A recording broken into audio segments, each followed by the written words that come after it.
dia, minhas irmãs e meus irmãos. Nós estamos iniciando a nossa aula da escola dominical, o último domingo do mês de junho, e também é a nossa última aula sobre Jonas e o imponderável amor de Deus.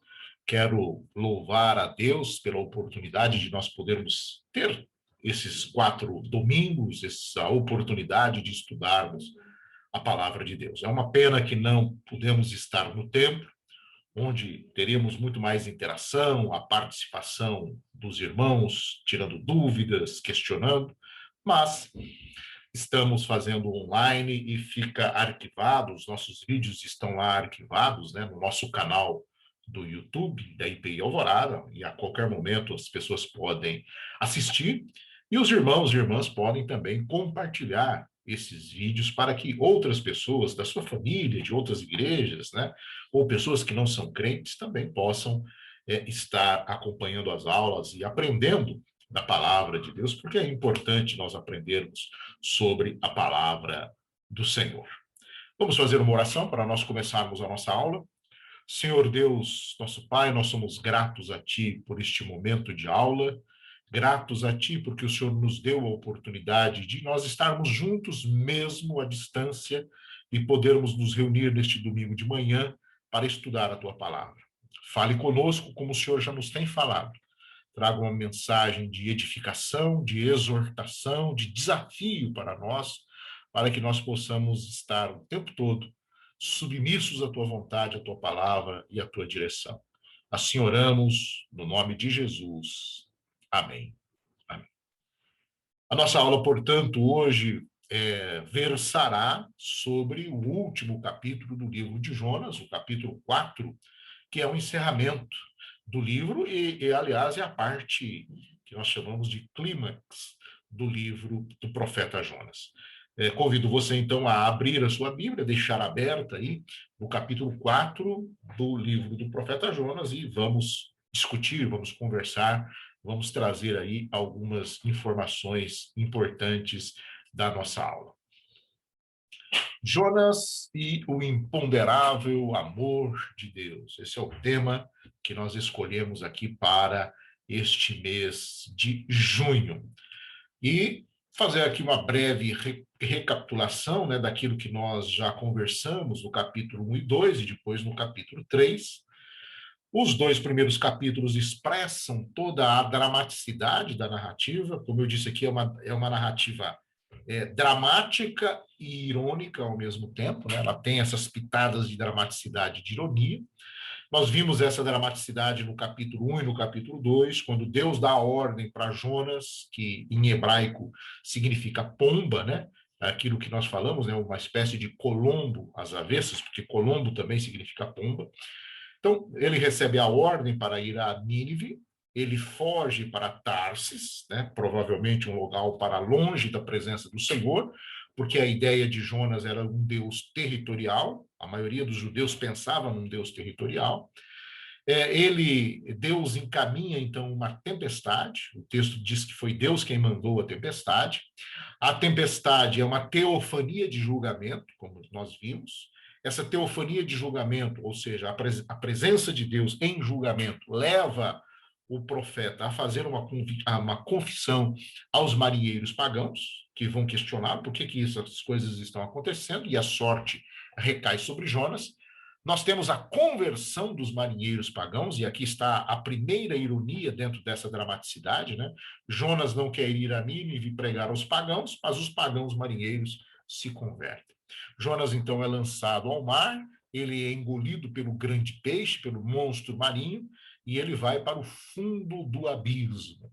E no fundo do abismo, na barriga do grande peixe, ele ora a Deus e ele é readmitido no ministério. Ele é vomitado na praia, ou readmitido ao ministério. O domingo passado, nós vimos o terceiro capítulo, que expressou a segunda chance que Deus deu a Jonas, mostrando, então, para Jonas, né, que Nínive também merecia uma segunda chance. Jonas não teve uma segunda chance, Nínive merece uma segunda chance. E Nínive é a cidade cruel, é a cidade dos inimigos, é a cidade que oprimia historicamente o povo de Israel quando Nínive era a capital da Síria. Em Nínive, então, Jonas vai obedecer à ordem do Senhor pela segunda vez, ele vai a Nínive. Nínive era uma cidade que se percorria durante 3 dias, mas ele só no primeiro dia ele prega um sermão de 5 palavras em hebraico, né? E nesse sermão de 5 palavras, né? As pessoas são tocadas por Deus e toda a cidade se converte. Inclusive o palácio, o próprio rei se converte, manda todos fazerem jejuns, inclusive os animais, né? Porque a redenção é não só para o ser humano, mas para toda a criação. E uma ênfase importante nesse terceiro capítulo que nós vimos na aula passada.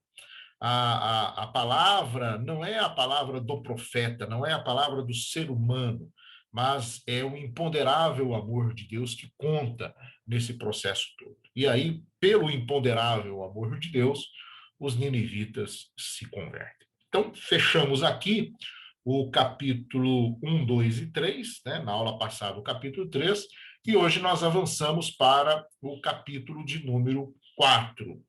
Jonas se ira pelo fato dos ninivitas se converterem. Vamos ver aqui, então, as ironias do capítulo 4. Jonas se ira pelo fato dos ninivitas se converterem e aprende uma grande lição sobre compaixão.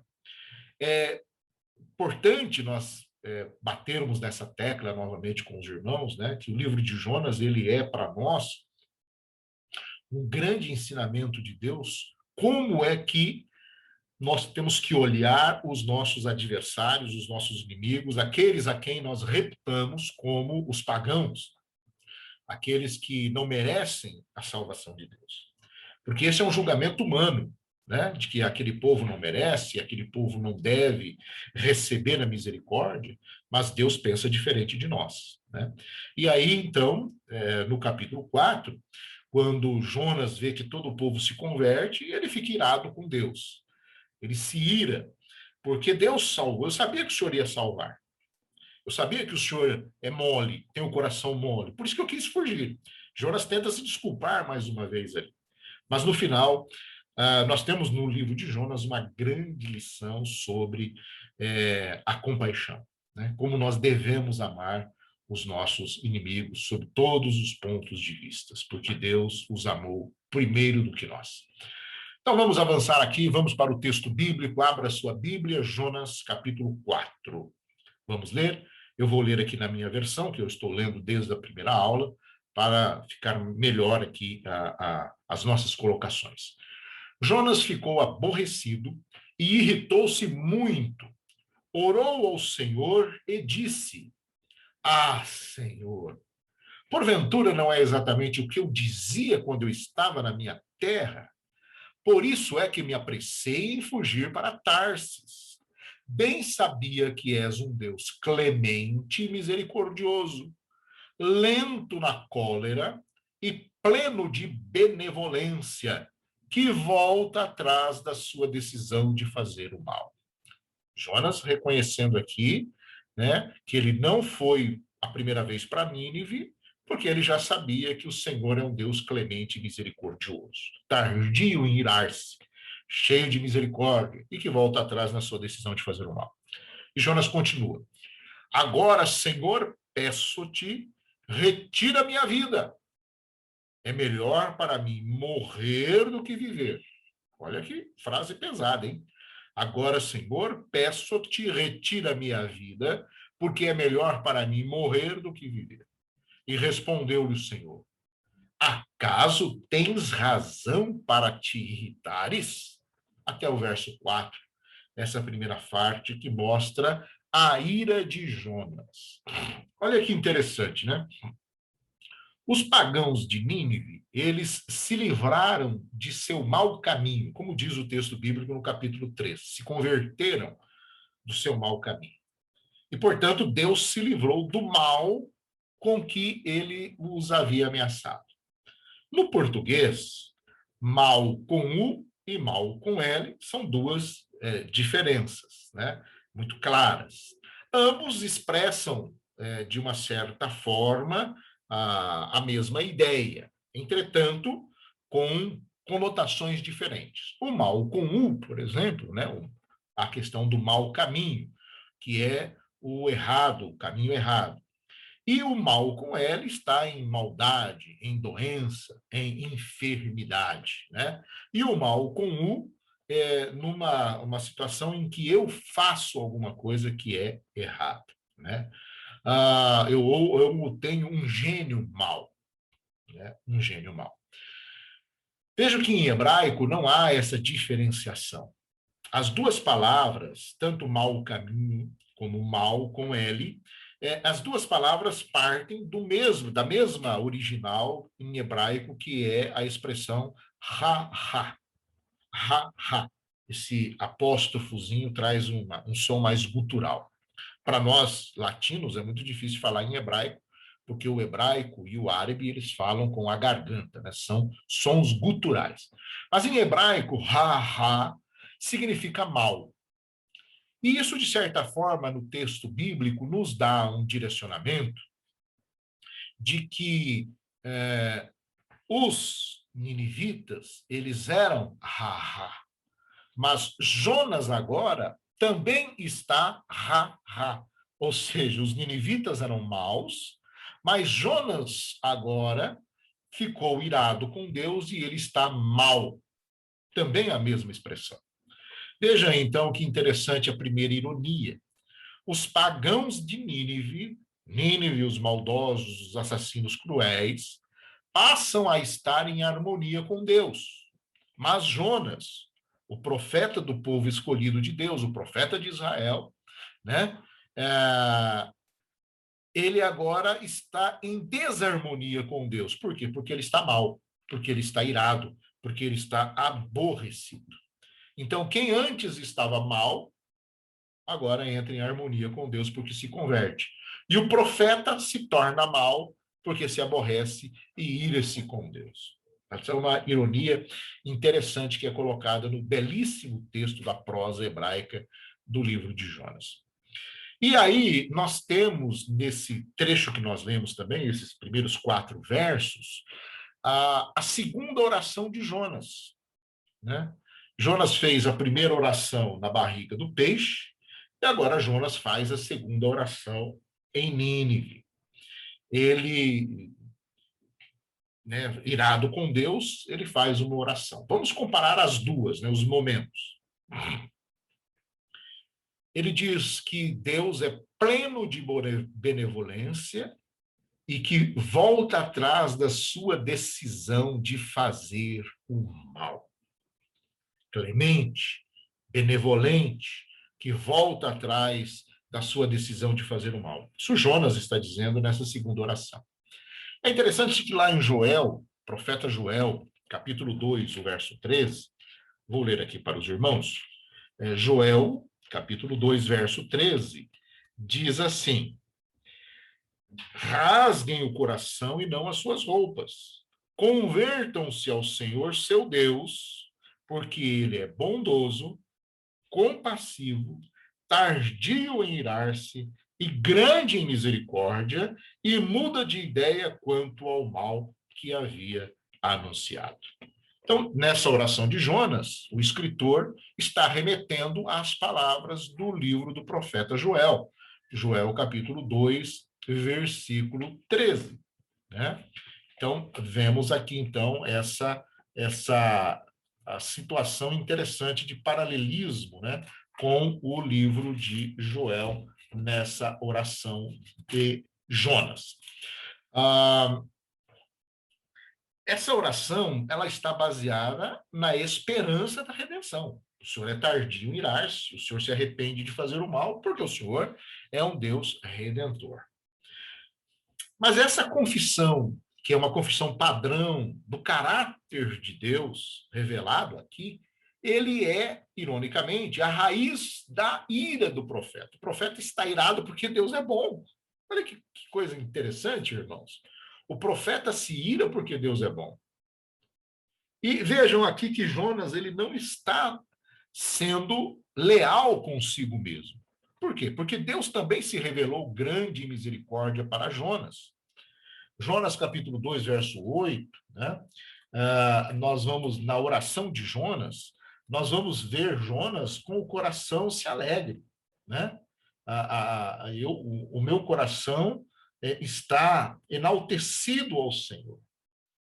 O meu coração se alegrou no Senhor, né? Porque o Senhor ouviu, o Senhor foi misericordioso. Mas, entretanto, quando Deus estende a sua benignidade aos inimigos, aos ninivitas, Jonas fica cheio de ira. Quando Deus se revela misericordioso para Jonas, porque Jonas desobedeceu, beleza, o coração de Jonas se enche de gratidão. Mas quando Deus estende a sua benignidade para os inimigos, Jonas fica irado com a presença de Deus nesse processo. Isso é importante, irmãos, porque, como eu disse desde a primeira aula, o livro de Jonas ele é um chamado para nós hoje, para o povo eleito de Deus, entender como Deus está trabalhando na história, como Deus age na história, como Deus nos abençoa em toda a história. Né? E Deus não tem prazer na morte do ímpio. E Deus quer que os ímpios se convertam. E por isso ele nos enviou. A grande comissão lá em Mateus, e de anunciar o evangelho, é por conta do grande amor de Deus. Senão ele não precisaria. Falou, vocês são os eleitos, vocês são o meu povo, nação santa, sacerdócio exclusivo de Deus, raça eleita, beleza, não preciso de mais ninguém e vou acabar com os outros. Não. Deus revela o seu amor e a sua misericórdia. E aí Jonas não entende. Quando Deus foi bom para com ele, opa, beleza. Agora, Deus não pode ser bom para os inimigos. Que Deus é esse? Então, Jonas não entende o caráter da benignidade de Deus. Porque o caráter da benignidade de Deus não é pelo que eu sou, pelo que eu faço, mas é pelo amor de Deus. É pela benignidade dele, é pelo caráter pronto e exclusivo do nosso Deus. Mas analisemos, continuemos a analisar essa oração irada de Jonas, né? Jonas diz, retira minha vida. É melhor para mim morrer do que viver. Olha que expressões fortes, né, irmãos? Retira minha vida. É melhor para mim morrer do que viver. A palavra aqui, vida, ela está traduzida do hebraico, do termo nafshi. Nafshi em hebraico quer dizer minha alma. Então, quando ele está, retira minha alma. Né? Retira minha alma. E quando fala, é melhor para mim morrer, ele está dizendo, eu quero que o Senhor retire a minha vida. Porque aí é uma outra palavra em hebraico, que é a palavra kaiai. Então, o Senhor retira a minha alma e retira a minha vida. Olha que oração pesada, essa oração de Jonas. Né? Interessante que na primeira oração de Jonas, lá em Jonas capítulo 2, verso 6, ele usa as duas palavras, a mesma, napshi e kaiai. Veja lá no verso 6, quando ele diz lá, desci até os fundamentos dos montes, desci a terra, cujos ferrolhos se fecharam atrás de mim para sempre. Tu, porém, fizeste a minha vida subir da sepultura. E, no verso 7, quando dentro de mim desfalecia a minha alma, eu lembrei do Senhor. Então veja que as mesmas expressões que Jonas usa nessa oração, retira a minha vida, porque melhor para mim é morrer do que viver, ele já havia feito essa oração de gratidão a Deus lá na barriga do peixe. Né? Por quê? Porque Deus havia preservado a sua vida, feito a vida sair da sepultura, né? E a alma que estava desfalecida foi vivificada. Olha aqui a ironia, irmãos. Quando Deus estende a mesma misericórdia aos ninivitas, Jonas deseja, então, que a sua vida e a sua alma lhe sejam tiradas.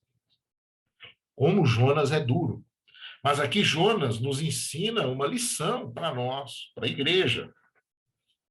Porque nós temos, irmãos, uma ideia pré-conceituosa de acharmos, né, que nós somos melhores do que os outros. de acharmos que os outros não merecem a graça de Deus, porque eu cumpro os mandamentos.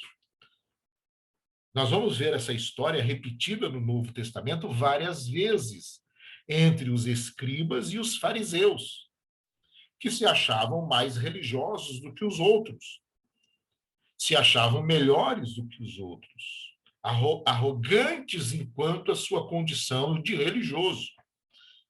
Deus não nos quer religiosos. Deus nos quer voltados devotamente para Ele, para que nós possamos olhar o outro, olhar o que é diferente de nós e entendermos que Deus está nos chamando para pregar o arrependimento àquele que é diferente de nós. Jonas não compreende isso. Por isso a oração irada de Jonas é terrível nesse processo. Ok?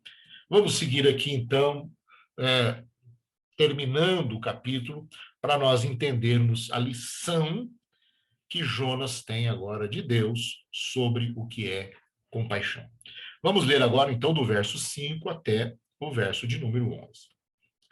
Jonas saiu e instalou-se a leste da cidade. Jonas, então, sai, todo mundo se converteu em Nínive, ele sai da cidade, mas ele não vai embora. Olha que interessante. Ele fala, não, eu vou ficar por aqui. A leste da cidade, ele se instala. Fez ali uma cabana, providenciou uma cabana, sentou-se à sombra e ficou esperando para ver o que iria acontecer à cidade.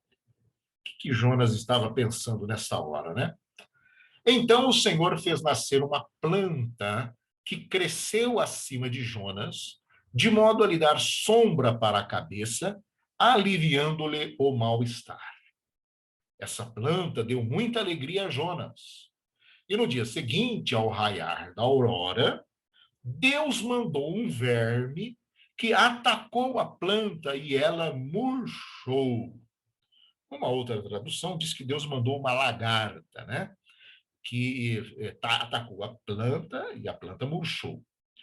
Quando o sol se levantou, Deus enviou um vento do Oriente, um vento castigador, e o sol começou a bater de cheio sobre a cabeça de Jonas.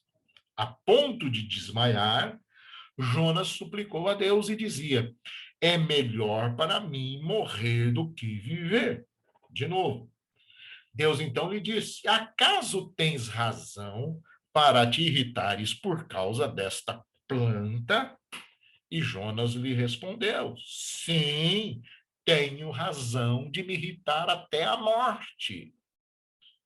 Então lhe disse o Senhor: tu tens dó desta planta que não lhe deu nenhum trabalho, pela qual não fizeste o mínimo esforço, nem a fizeste crescer. Filha de uma noite, com uma noite desapareceu.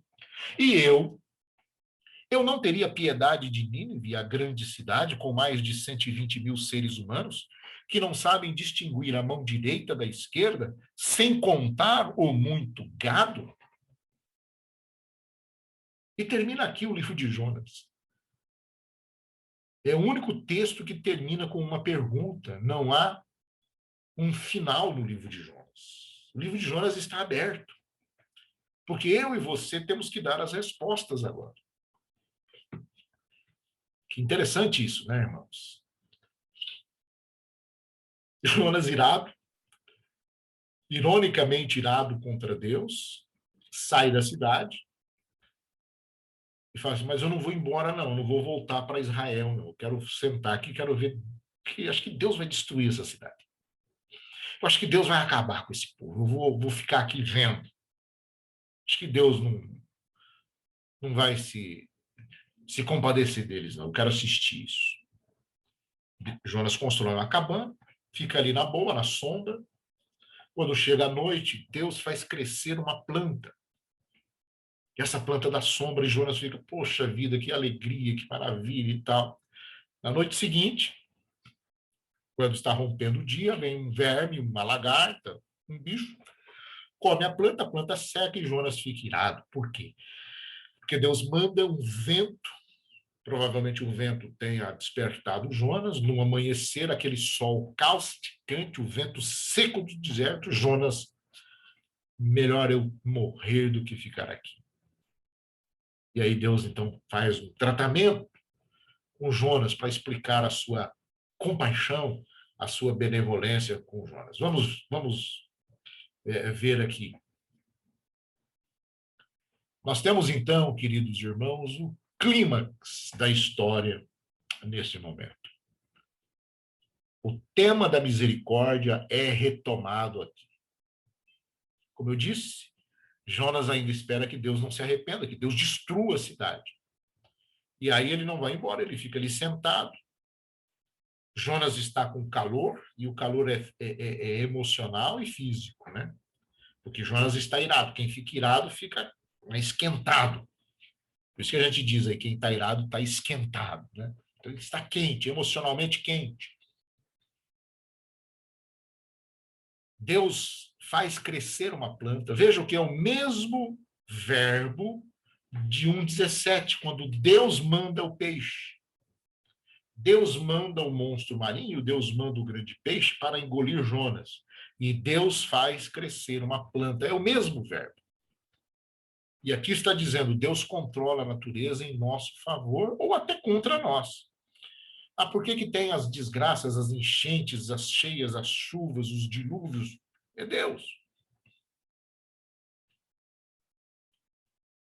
A favor de nós ou contra nós. É a ação de Deus. E quando vem a planta, alivia o desconforto do profeta. Poxa, agora estou bem aqui, vou esperar ver o que vai acontecer. Nós não sabemos que tipo de planta era aquela. O termo hebraico para esta planta é kikaion. E kikaion não existe em nenhum outro lugar da Bíblia. Apenas aqui no livro de Jonas é que aparece esse termo hebraico para essa planta, kikaion. Nós poderíamos dizer que provavelmente fosse uma mamoneira ou uma aboboreira, tanto é que as versões em português traduzem, ora para mamoneira, ora para aboboreira. Era uma planta no estilo trepadeira que cresceu, subiu sobre a cabana que Jonas havia construído e lhe deu sombra porque suas folhas eram largas. E Jonas fica muito contente com a sombra. E veja que a gramática dessa frase ela é idêntica com a gramática do capítulo 4, verso 1. Jonas ficou muito aborrecido. Agora Jonas fica muito contente. Vejam que o humor do profeta é também algo irônico. Uma hora Jonas está aborrecido, muito aborrecido. Mas por causa de uma plantinha, Jonas está alegre, está muito contente. Veja, então, o contraste, queridos, entre a ira de Jonas diante da salvação dos ninivitas. Jonas ficou muito aborrecido porque Deus iria salvar os ninivitas, e Jonas ficou muito agradecido, muito contente, porque uma árvorezinha, né, uma plantazinha, trouxe-lhe a alegria da sua própria salvação. Contraste. E aqui nesse contraste, Deus vai trabalhar seriamente com Jonas. Deus vai mostrar para Jonas. Porque quando Deus manda um verme, Deus usa coisas insignificantes para significar para mim e para você o amor de Deus. Deus envia um verme, um bichinho. Depois Deus faz soprar um vento leste muito quente. Vejam que é a mesma expressão lá do verbo usado no capítulo 1, verso 17. Deus fez surgir o peixe, Deus enviou o peixe. E aqui Deus envia um verme, né? Deus já havia feito surgir a planta. Agora Deus envia um verme, Deus sopra um vento. É Deus agindo. É o profeta que não entende, né, que foi Deus que providenciou o peixe para salvá-lo. É Deus que providenciou a planta para que Jonas tenha uma ideia do amor e da misericórdia de Deus. Da mesma forma, Deus manda o verme. Da mesma forma, Deus sopra o vento quente, o vento árido. Aqui nós entendemos o agir de Deus para nosso benefício e o agir de Deus para nossa correção. Não só nós, salvos, mas também para todos aqueles seres humanos. Deus faz esse tratamento muito importante. E aqui eu faço uma pergunta, né? Qual seria o senso de justiça de Jonas? E o próprio texto é irônico nesse sentido. Veja que ele é um texto escrito para o povo de Israel. Então, qual era o senso de justiça do povo de Israel? Será que era a mesma justiça do povo de Deus? Veja, porque assim como Deus questiona a justiça da ira de Jonas, né? Jonas, você não pode ficar irado. Acaso você tem, lá no verso 4, né, do capítulo 4, é razoável? Você acha que é razoável essa sua ira contra os ninivitas só porque eu não os destruí? E agora Deus questiona Jonas sobre a justiça da ira dele, de Jonas, em relação à destruição da planta, né? Você acha que é razoável essa sua ira por causa da planta? Primeiro, a raiva de Jonas é por causa da salvação dos ninivitas, e depois a ira de Jonas é em relação à destruição da planta. E aí vem a pergunta: qual é o senso de justiça que você tem? Quando é para você, você acha que a planta vale tudo, mas os seres humanos, a vida humana, é desprezada. Isso é um chamariz importante para nós. Jonas esboçou aquela sua reação pela planta que morreu. Mas ele não se preocupa com os 120 mil seres humanos que, sendo ignorantes moral e espiritualmente, isso é, não discernem o que é certo e o que é errado, né? Jonas não está nem aí com eles. Cadê o senso de justiça? Queridos irmãos e irmãs, esse texto bíblico é muito atual. Esse texto bíblico é para hoje. Porque nós estamos vivendo um momento que o nosso senso de justiça se perdeu. Mais de 500 mil pessoas que morreram nessa pandemia. Onde está o nosso senso de justiça? Porque tem muito mais gente preocupada em tentar justificar uma ação ou outra do que preocupada com aqueles que morrem sem Jesus. E quando Deus diz aqui no texto, né, que aqueles 120 mil não sabem distinguir entre a mão direita e a mão esquerda, aqui não é a questão de serem crianças, não é nada disso. A ideia aqui é eles eram ignorantes moral e espiritualmente falando. Eles precisavam da graça e da misericórdia de Deus. E Deus ainda fala para Jonas dos muitos animais, né, no texto original em hebraico, muito gado, que pode ser traduzido também para muitos animais. A preocupação de Deus, Jonas, se você não se comprar dos seres humanos, pense pelo menos nos animais, já que você está tão preocupado com a planta. Talvez você possa me perguntar assim, mas pastor, eram 120 mil pessoas só. Lembra lá na primeira aula, quando eu falei dos 3 dias, né? Os 120 mil é também um número completo. Nós vamos ver esse número lá no Apocalipse. Então, 120 mil aqui significa todos. Todos ali eram ignorantes. 120 mil é múltiplo de 12. 12 é o número completo, né? Então, todos ali eram ignorantes moral e espiritualmente. Qual era o senso de justiça de Jonas naquele momento? E aí, o final do livro, né?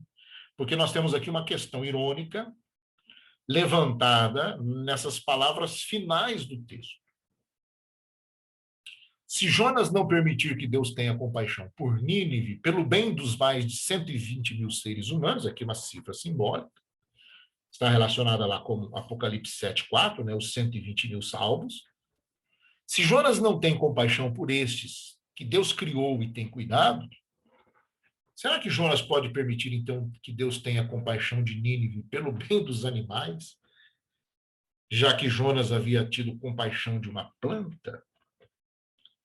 E aqui, queridos irmãos e irmãs, o texto bíblico termina de forma sem resposta. Nós temos aqui um final incompleto. Por que isso?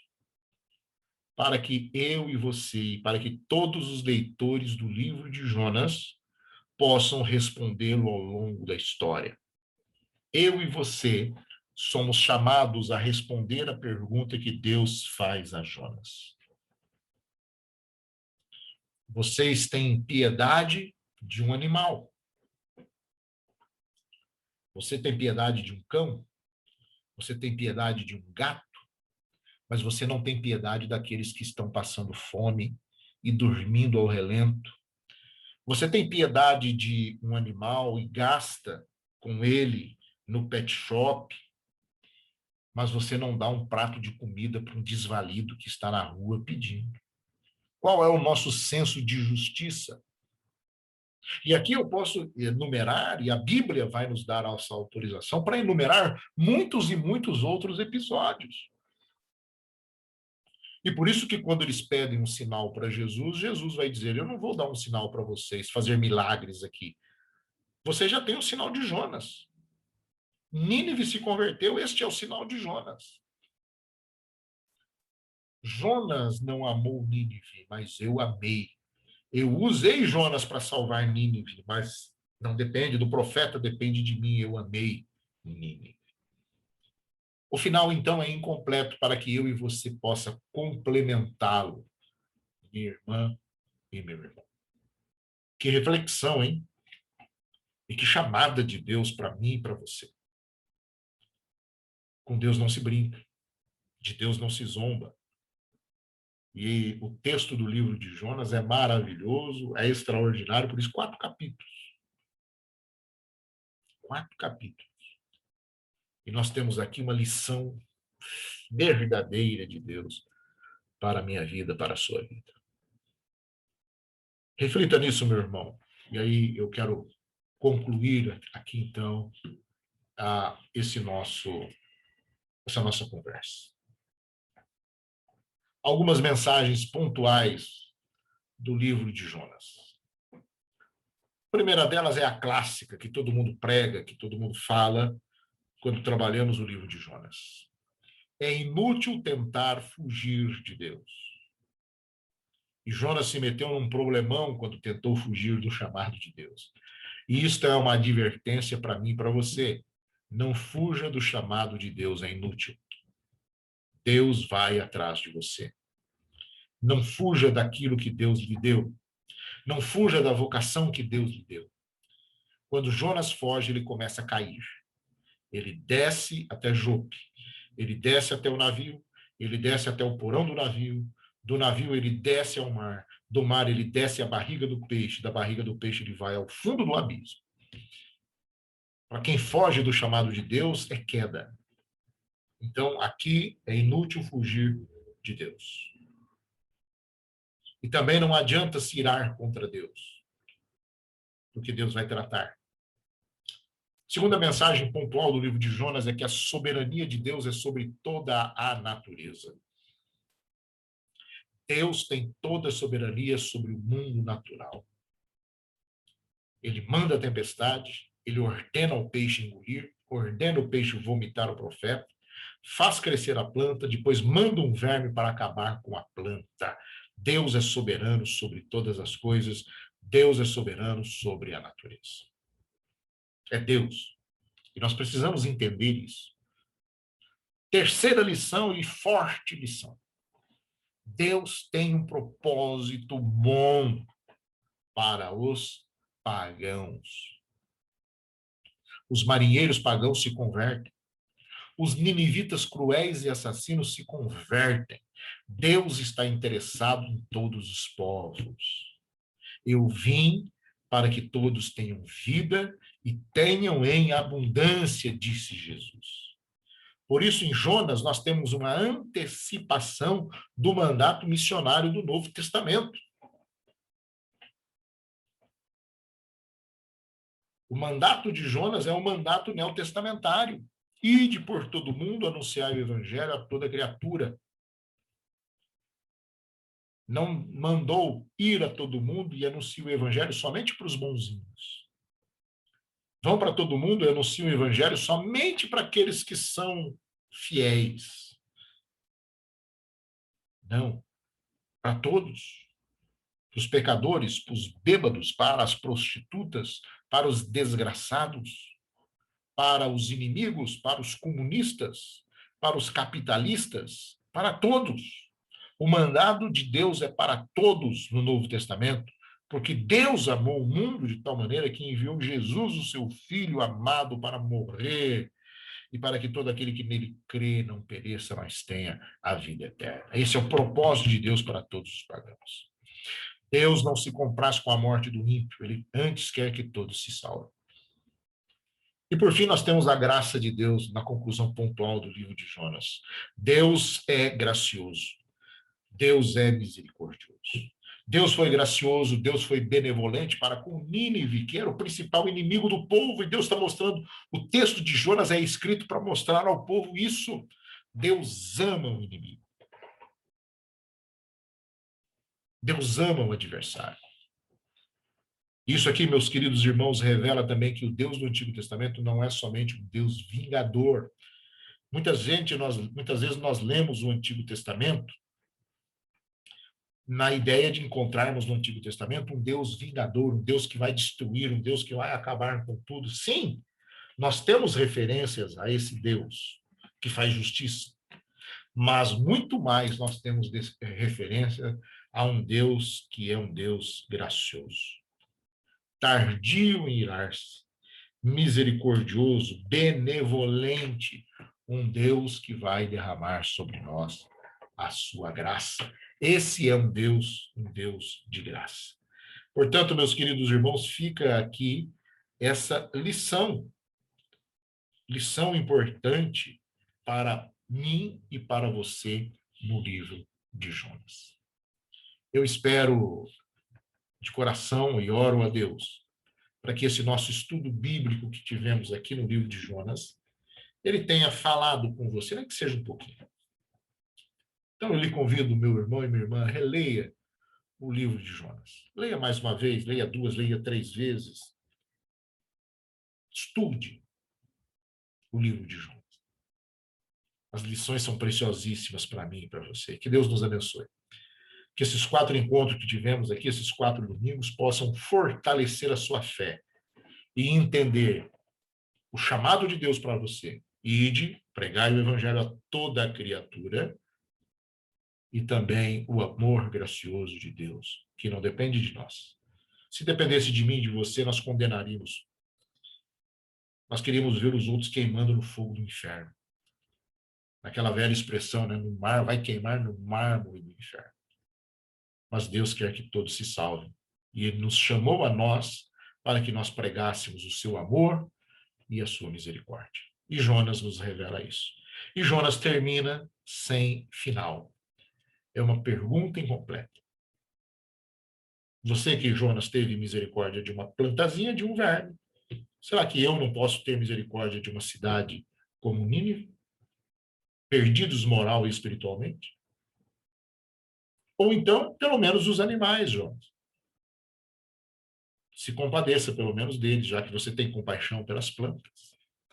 Deus, então, traz uma lição muito importante para mim e para você. Amém? Que Deus nos abençoe. Encerramos, então, a nossa aula da Escola Dominical do mês de junho. E vem aí um tema novo. A partir do mês de julho, os domingos de julho, o pastor Dídio estará trabalhando conosco o tema Modelando o Caráter do Discípulo. Esse é o tema do mês de julho. Modelando o Caráter do Discípulo. Tema legal, muito importante, tema bíblico para todos nós que somos discípulos, como Jonas era. E o caráter de Jonas precisou ser trabalhado. E nós precisamos ter o nosso caráter também trabalhado e modelado segundo Jesus. Amém? Quero deixar aqui um último aviso. conforme decisão do Conselho da Igreja, nós não teremos culto presencial hoje e nem no próximo domingo. Por que o Conselho da Igreja tomou essa decisão? Nós tivemos vários casos de irmãos, familiares de pessoas da igreja, que foram infectados pela Covid. Tivemos alguns irmãos da igreja infectados pela Covid.